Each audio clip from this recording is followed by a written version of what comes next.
Balaa linaanzia ndani ya jumba la kitajiri. Mwanamke mmoja anayefahamika kama G alikuwa akitembea tembea ndani ya nyumba yake. Kwa bahati mbaya sana akajikwaa katika stuli ambayo ilikuwa imeachwa na wafanyakazi.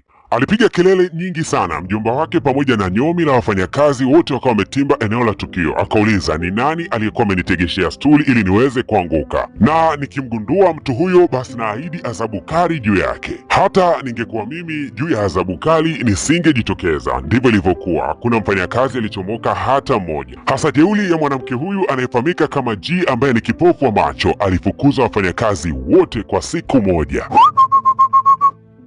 Huyu dada ana shida gani? Historia inaturudisha nyuma miaka kama 5 iliyoweza kupita. Dada huyu anayefahamika kama G alikuwaga ni kiongozi wa timu fulani hivi inayocheza densi ya ballet na alikuwa akiongoza, lakini kwa bahati mbaya siku moja katika tamasha akaangukiwa na viupa fulani katika macho na akasababisha upofu wake. Mbaya zaidi ni kwamba hata wazazi wake hawakukawia sana, wakapoteza maisha. Tena ilikuwa ni kwa ajali mbaya sana ya gari. Mwisho wa siku mtu aliyechukua jukumu la kumhudumia bidada akawa ni mjomba wake. Simu zilikuwa zikipigwa kutokea hospitali kubwa tofauti ndani ya nchi ya Korea, lakini kwa bahati mbaya hakuwepo daktari yeyote aliyeweza kuyatibia macho yake. Simu za kukosekana kwa daktari anayeweza kuyatibia macho ya bidada ilikuwa inamvunja sana moyo, na alikuwa akimchukua mbwa wake na mara tu anaenda kutembea katika mitaa kwa hasira sana. Lakini katika wakati huo tunaonyeshwa juu kabisa ya jengo la ghorofa kuna mwamba mmoja anafahamika kama Dani. Huyu jamaa akawa amejirusha kutokea ghorofani na mara ghafla mbawa zikachomoka. Huyu mwamba ni malaika Dani na ni miongoni mwa malaika wenye huruma sana. Siku ya leo alikutana na mzee mmoja akiwa amepakia mbwa katika juu ya gari, kitu ambacho alijisikia vibaya sana kuona kwamba wale mbwa wamefungwa vibaya. Akajipenyeza na kuingia ndani ya hili gari ambalo mzee huyu mfuga mbwa alikuwa amepakia mbwa wake, lakini huyu mzee alikuwa amuone, akaanza kumfanyia miuzauza fulani hivi. Mzee mwisho wa siku akapoteza mwelekeo na kuangusha gari yake. Mbwa wote waliokuwa wamefungwa wakaondoka eneo lile, lakini kuna kambwa kadogo hivi kwa bahati mbaya kutokana na mwanguko wa gari kakao kaweza kupoteza maisha. Mwamba akaisafirisha roho yake na kuilaza mahali pema. Mshikaji kila anapotekeleza jukumu jema basi huwa kuna credit ambazo huwa anazipata na kuna mahali ambapo anapatarajia kufika, lakini siku ya leo alisikia kuna mbwa anabweka mitaa jirani na makaburi, na kumbe alikuwa ni yule mbwa wa bidada G ambaye anamtumia sana kutembea naye katika mitaa. Kumbuka kwamba bidada G ni kipofu. Sasa kuna wauni wawili walikuwa wakisema kwamba unajua vipofu wote wanatakiwa kukaa nyumbani, sio kuja kutusumbua huku mtaani, mnatutamanisha. Sasa bidada akawa anaomba msamaha kwamba naomba basi mnisamehe, lakini wakazidi kumsogelea kwa jirani, kisha akatoa kichupa fulani na kumwambia kuwa unatakiwa kunywa kinywaji hichi bidada. Na kadri bidada G anapozidi kugoma ndivyo akazidi kumzabazaba kidogo katika maeneo ya makalio yake na kumshika katika maeneo ya kifua, kitu ambacho kikaanza kumkela huyu malaika Dani. Na wakati mwamba Dani anataka kwenda kumsaidia bidada, mara bidada akatoa ile fimbo yake ya kipofu, akaichomoa ile fimbo na kuanza kuwatandika hawa miamba. Walishangaa sana kuona kwamba bidada anitumia fimbo yake vizuri na amewaweza wote. Na baadaye bidada akawa anaondoka katika eneo lile, lakini kila akikumbuka kwamba miaka 5 iliweza kupita nyuma alikuwa anaona, akajikuta anatamani kuanza kulia. Akafikicha macho yake kwa hasira akisema kuwa nilikuwa naona mimi. Ukweli ni kwamba bidada amelia sana kutoka siku aliyopoteza uwezo wa kuona, kwa mpaka machozi yamekauka na hana uwezo wa kutoa machozi tena. Ghafla tu mvua ilikuwa inanyesha, akafurahi kuona kuwa mvua ilikuwa imemsaidia kumwaga machozi. Na mwamba Dani alipoona mvua hii inamnyeshia bidada kwa wingi sana na bidada amerelax tu, basi moja kwa moja akaenda akakaa kando ya bidada, kisha akaweza kuistopisha ile mvua na akaweka jua liweze kumulika wakati huo. Lakini ghafla bidada G akasema kuwa wewe ni nani uliyekaa kando yangu? Mwamba Dani akashangaa sana kwa sababu si kawaida ya binadamu yote kuhisi wala kugundua kwamba malaika yuko kando. Jamaa ikabidi kusogea pembeni kidogo, lakini ghafla bidada akamuuliza ni kwa nini unasogea pembeni?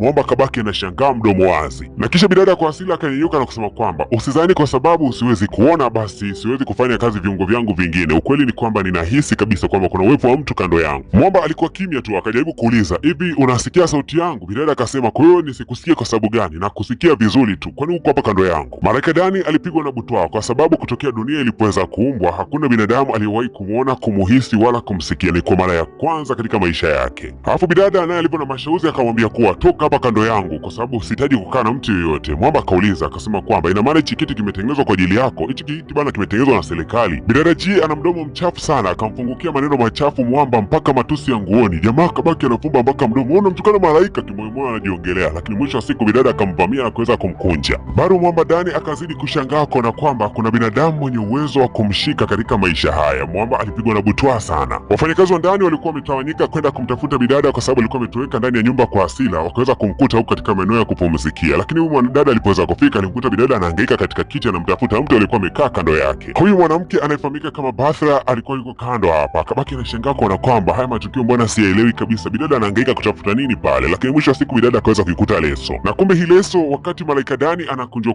katika maeneo yake ya shati alikuwa ameiangusha, na bidada akaweza kuiokota na kuichukua. Na kwa faida yako tu ni kwamba kile kileso ndo kitu cha msingi zaidi kwa yule Malaika Dani kuweza kufanya kazi zake. Kama akikosa ile leso, basi shughuli inakuwa ni pevu sana, hasa huku upande wa pili Malaika Dani kutokea asubuhi mpaka nyakati hizi bado haamini kana kwamba ameweza kuonekana. Nyakati za usiku hizi akasimama katikati ya barabara, kisha akanyosha mkono wake. Kwa bahati mbaya hakuna gari iliyoweza kumgusa hata moja. Swali ni moja tu linalounguruma katika akili yake, ni kwa nini sasa yule bidada ameweza kuniona na kunisikia, au ninaota mimi mwenyewe malaika? Na wakati anaendelea kujiuliza, hapa kuna gari ilikuwa imepita kando yake, na mwisho wa siku ikawa imeweza kumgonga paka baada ya kugonga nguzo, kitu ambacho kikamsababisha mwamba kama kawaida aende kwa yule paka ili aweze kuchukua roho yake na kaipumzishe. Lakini jirani tu na huyu paka, mwamba akaanza kukumbuka matukio ambayo kiongozi wake alikwenda kumsii siku za hivi karibuni, akimwambia kwamba umebakiza kazi moja tu, baada ya kuikamilisha kazi hiyo basi utakwenda kubadilika na kuingia katika cheo chako ambacho unatakiwa kuwa. Na huyu kiongozi wake akamwambia kuwa kama ukishindwa kutimiliza kazi hiyo, basi hakika utakuja kutoweka kama mshumaa unavyoisha. Hasa mwamba baada ya kuipumzisha roho ya yule paka kwa amani, mwisho wa siku akawa anarudi nyumbani ili kutazama katika eneo lake la koti la suti, akagundua kwamba kitambaa chake hakipo. Katika kuvuta kumbukumbu akakumbuka kwamba yule bidada alipokuwa amemkwida, huenda yule ndo alikuwa ameangusha ile leso katika mitaa ile. Basi akasema haraka sana anatakiwa akachukua ile leso kwa sababu amebakiza masaa 12 tu aweze kupanda nafasi yake na aondoke katika ulimwengu huu. Mwamba alitafuta ile leso mpaka alichoka, akakuja kugundua kwamba huenda yule mwanamke ndio alikuwa amechukua ile leso. Huenda kika mwanamke ni kaizi bwana, hasa kwa kuwa malaika wana uwezo wa kuteleport, ama ni kupotea na kutokea sehemu nyingine. Basi moja kwa moja akatokea katika nyumba ya bidada, na huko alipoweza kufika tu akaiona ile leso bidada akiwa amelalia nyakati za usiku. Alipotaka kuichukua leso hii, bidada akawa amehisi kana kwamba kuna mtu hapa ndani. Mwamba akabana pumzi asipumue hata kidogo, bidada hata asiweze kumsikia, na mwisho wa siku bidada akazimisha mshumaa na kuendelea kulalia ile leso. Malaika Dani akapanda juu kabisa ya ghorofa, huku akaanza kujilaumu ni kwa nini ameshindwa kuichukua leso kwa wakati huu. Tunaonyeshwa ni siku ya kesho yake. Bidada G anaelekea katika maeneo ya ofisini, lakini huko ofisini anaiongoza kampuni kwa sasa ni anti yake anayefahamika kama Sunja. Kutokea siku wazazi wake walipoweza kufariki, basi huyu ndo alikuwa akiongoza kampuni. Upande wa Malaika Dani hali ni tete. Kutokea jana usiku bado anatapatapa tu kukitafuta kile kitambaa chake mpaka ndani ya gari ambayo bidada anaitumia. Bidada akawa ameshtukia kwamba hapa ndani pana mtu, akawa amevaa headphone, na dakika chache mbele wakawa wamefika katika kampuni. Mjomba wake na anti yake wakawa wameweza kumkaribia na huku akimpokea kwa furaha sana, lakini walipokuwa wamemsogelea jirani na kutaka kumkumbatia, bidada akawa amewasukumiza mbali. Hii kitu ilimkera sana Sunja na akaanza kuonesha rangi yake halisia kwa kuanza kumfokea bidada. Lakini haya malumbano bidada hakutaka yadumu kwa muda mrefu, kwa sababu hapa wamezungukwa na wafanyakazi. Mwisho wa siku akawa wamekutana kwa ndani, na kikao kikawa kinalenga kwamba yale mashindano ya ballet yatakwenda kufanyika siku ya leo, na Malaika Dani yuko bega kwa bega na bidada, kila sehemu anakoelekea na yeye yupo. Mwisho wa siku akatimba mpaka katika ukumbi fulani hivi, na huko kuna mashindano ya ballet yanaendelea. Mwamba akavutiwa nayo sana, akawa bize kuyatazama na akamwacha kabisa bidada. Na kumbe huku bidada G alikuwa ameelekea katika chumba cha peke yake, akajifungia mlango, kisha akachukua kile kitambaa cha yule malaika na kukikunja kunja. Baada ya hapo akaanza kufanya mazoezi ya kucheza licha ya kwamba ni kipofu. Na baada ya mashindano yale, bidada Jiang alipaswa kuhutubia watu wote walioweza kufika katika eneo hili. Anko akazidi kumtafuta, lakini hawakuweza kufanikiwa kumwona katika maeneo haya. Yuko wapi huyu? Lakini dakika za mwishoni sana, watu wakiwa wanaelekea kuhitimisha kile kikao na kusema kwamba tumeahirisha, ghafla tu mlango ukaweza kufunguka. Alikuwa ni mjomba mtu amemshika bidada Jiang, na Jiang ghafla akaanza kuhutubia. Bidada akawa anasema kuwa kutoka nilipoweza kupata ukipofu nimebakia peke yangu, yaani nimebakia mimi pamoja na kivuli changu. Lakini hapa kunaonekana kuna mtu mmoja akiwa amevalia miwani meusi kando kidogo katika eneo hili la ukumbi. Baada ya kukamilika kwa ile speech ya bidada, moja kwa moja Sunja akawa amemfuata na kumwambia kuwa ulikuwa na maana gani kusema kwamba umebakia peke yako wewe na kivuli chako? Ina maana sisi hatupo? Lakini ukweli ni kwamba siku ambayo bidada Jian alipata ukipofu, huyu Sunja aliendaga kumkumbatia katika maeneo ya hospitali, ila alikuwa akitabasamu kana kwamba tukio hili ni kama alikuwa amelizamilia aliweze kumpata bidada. Lakini bidada Jian wala hakutaka maneno hayo mengi, akawa anaondoka katika lile eneo bana. Hakutaka kabisa hata kumkumbusha anti yake kwamba alikuwa anatabasamu siku hiyo. Bidada alikuwa amehisi tu kana kwamba kulikuwa kuna mtu kando yake ametabasamu. Lakini mara tunamuona Malaika Dani akiwa ameshika kile kitambaa chake. Kumbe bidada wakati ule anaendelea kucheza, Malaika Dani alienda kukichukua kile kileso ambacho kilikuwa kimewekwa kando kidogo na bidada. Nyakati hizo za usiku, bidada Jian akiwa analejea nyumbani, anko wake alikuwa akiendesha gari yake taratibu kumpeleka bidada, lakini ghafla ni kama alihisi kwa breki ilikuwa ifanye kazi wakati huo. Ile mihangaiko ya mjomba mtu ikazidi kulihangaisha gari, na mwisho wa siku gari ikapoteza mwelekeo, na ghafla tu ikaweza kucrash chini, na ni katika sekunde za kuhesabu tu, kwani gari ilikuwa imegama kidogo katika kando ya daraja. Maana yake kwa lugha nyepesi, ndani ya muda mfupi gari inaweza ikazamia kwenye maji. Na bidada Jian aliyekuwa na ufahamu kiasi chake akazidi kujipachua kutokea katika ule mkanda uliokuwa umeweza kumfunga, lakini akazidi kusema, mjomba nisaidie. Kumbe mjomba mtu alikuwa yuko kimya, kwa lugha nyepesi alikuwa amekata moto. Hasa huku upande wa pili, baada ya malaika Dani kukamilisha kazi yake, moja kwa moja sasa anataka kurejea katika mbingu, kwa maana ya kwamba kazi zake hapa ulimwenguni zimeisha. Akataka kupiga vidole vyake ili aweze kupotea ulimwenguni, lakini akasikia sauti kama ya mtu anayemfahamu akisema kuwa nisaidie, nisaidie. Na mwamba amebakiwa na kama dakika 3 tu anatakiwa kurejea mbinguni. Akipitiliza dakika hizo ni hatari na nusu. Akasogea kando kidogo ya hiyo gari ambayo ilikuwa imepata ajali, na gari hii soon as possible itakwenda kuangukia katika mto, na mara hapa tu bidada atapoteza maisha yake. Kwa hiyo akakaa hapo kando kusubiria roho ya bidada ili aiongoze mahali pema. Bidada akazidi kulaumu sana, akilaumu kutoka siku aliyozaliwa, akalaumu siku ambayo wazazi wake waliweza kumwacha, akalaumu kila majanga anayopitia katika maisha yake. Maneno haya magumu yalikuwa kimuumiza sana huyu malaika, na miongoni mwa makosa makubwa ambayo malaika hapaswi kuyafanya ni kuzuia kifo cha mtu ambaye anatakiwa kufa kwa wakati huu. Na ghafla tu ile gari ikaanza kudidimia na ikawa inaangukia katika maeneo ya mto. Bidada akawa anatupa maneno mabaya kwa huyu mwamba aliyesimama kando yake, akisema kuwa wewe ni mtu mwenye roho mbaya sana. Lakini jamaa aliaziba masikio yake asiweze kusikia haya maneno ya lawama, amsubirie bidada aweze kufa kisha iongoze roho yake mahali pema. Kengele ya kanisa ikawa inasikika, na hii kengele inaposikika ndio malaika huyu anapaswa kuondoka katika ulimwengu.